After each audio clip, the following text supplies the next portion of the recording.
Hey friends, David Miller, Phoenix, Arizona multimedia artist. I am with a model who, as of January 2021, I've been shooting with her for 2 years now. Her name's Kailee. She's a local Phoenix model who also does runway, agency stuff, and is a really great collaborator. I don't know how many times we shot, but it's like probably around seven, around eight, 10, seven or somewhere. eight in there. Mm-hmm. And I met her because I had a photo show at an alt fashion sort of grunge boutique, yeah. Which is not your aesthetic at all, and I'm not sure how you ended up so there. Yeah, it was kind of like my group of friends that I was hanging out with at the time, and then we saw your work through, is her name the girl who owns it? The girl who owns it, yes. What's her name? Michelle, yes. Michelle showed us all of your work, and I was so inspired, and I loved all of it, so I hit him up immediately and was like, we need to create. So here we are 2 years later. Yeah. And at the time, I wasn't shooting anybody local. I felt like it was kind of like taking away from time that I had with my family, so I'd only do my shoots and my trips.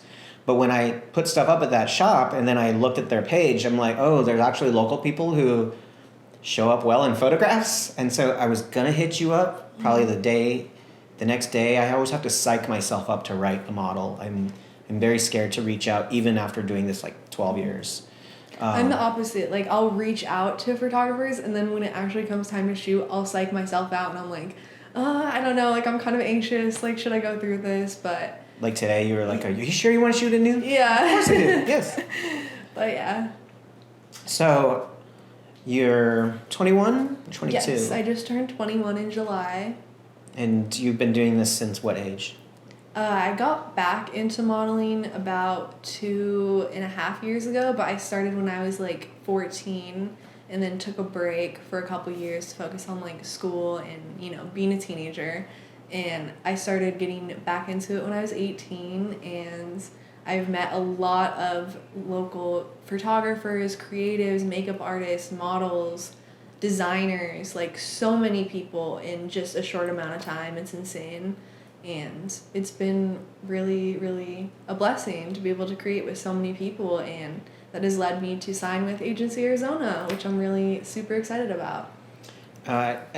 You're a little more fashion-oriented than a lot of the people that I shoot with, which is fine because I like variety, but also like it almost doesn't matter to me at this stage if there's somebody is more into pinup or beauty or like just being weird in front of a camera or fashion, as long as like the energy is good, I think, between definitely. People.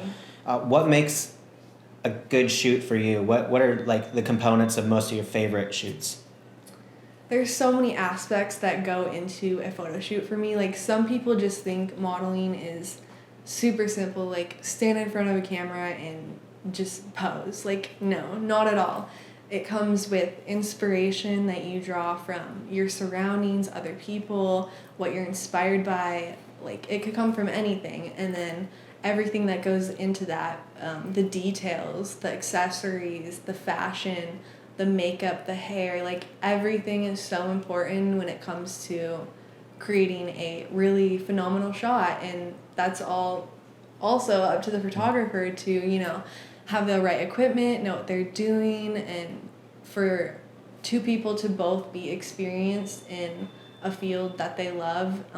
It's just like magic between the camera. I don't know, it's really, really fun. You are taking off on TikTok. Not really. Not really? We could say that. Well, a particular video of yours went viral and seemingly for no reason. But do you think there's a reason, this video, if you want to sort of like describe it for people and why you think it connected? I really don't know why this video went viral. So I woke up one morning and was taking the trash out on the side of my house, and I noticed that my neighbors put a wire from their internet to ours, but they buried it under our rocks. And so I called my mom immediately, obviously, and she was just freaking out. And I was like, okay, I need to post this online because this is so random and weird, and I wanted to see what TikTok would have to say about it. And so I just made a quick 30-second video about it. Came out here, taking out the trash, doing wholesome things. Literally walking over, thinking, oh yeah, it's a beautiful day.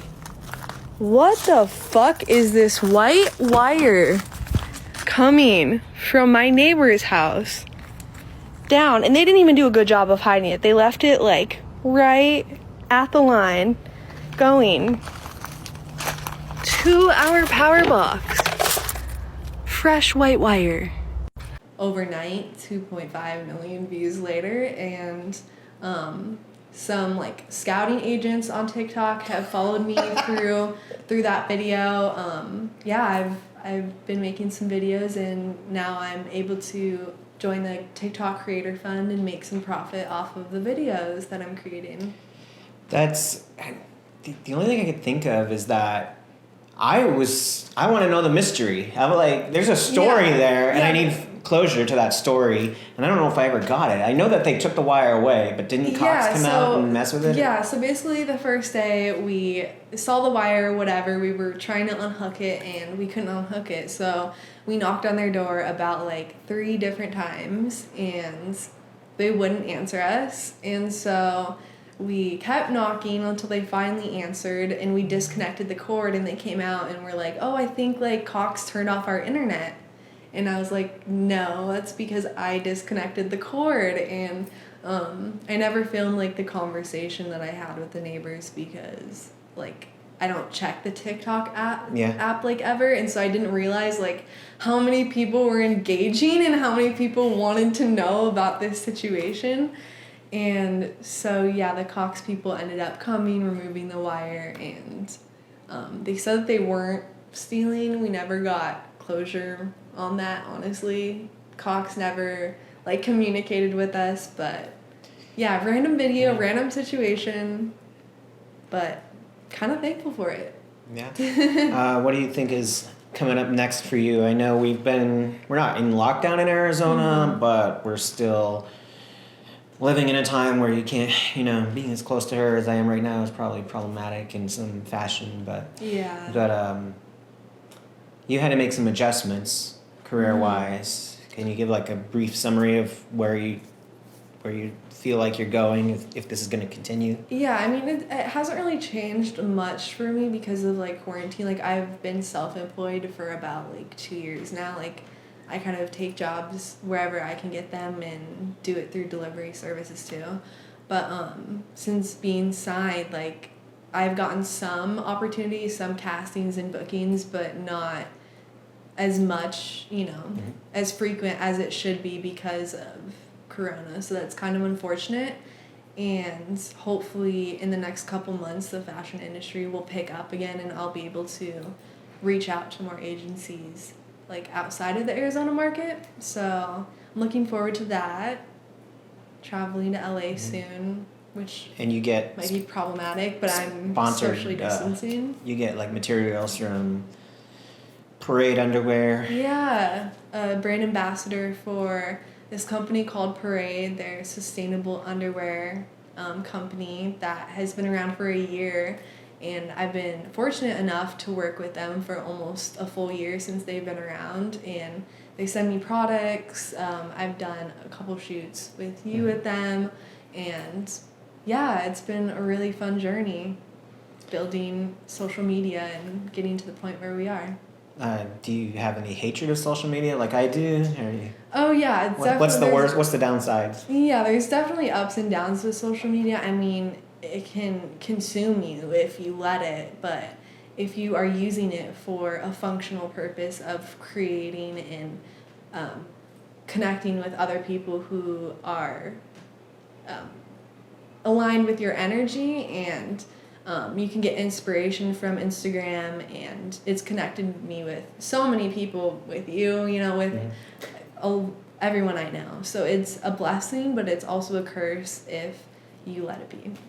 I keep thinking, because I've been off for over a month, at least Instagram. I hang out on Twitter because nobody cares about anything I do on Twitter, and it's just like a good time waster when I wake up in the morning. But I've been thinking like, I'll never go back. The longer I stay off Instagram, the better my center is, and then I don't have to engage with people who maybe I don't want to hear their name or see anymore. Yeah. But I also think like, oh man, I met this person, I met this person, I met this person, I met like these people who've become nearly part of my daily life, and I actually like those people. They wouldn't we wouldn't know each other at all if we didn't have Instagram as Yeah, sort of like a social common media, yeah. water cooler place. So, speaking of which, where should people follow you? People should follow me at Kailee Kennedy, KaileeCannady on Instagram. Anywhere else? Lip Gloss God on Twitter and Instagram. Or Twitter and TikTok, sorry. TikTok. Okay, cool.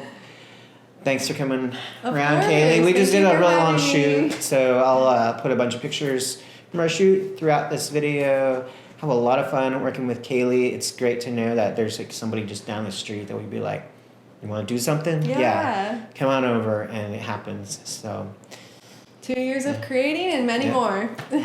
So- Bye.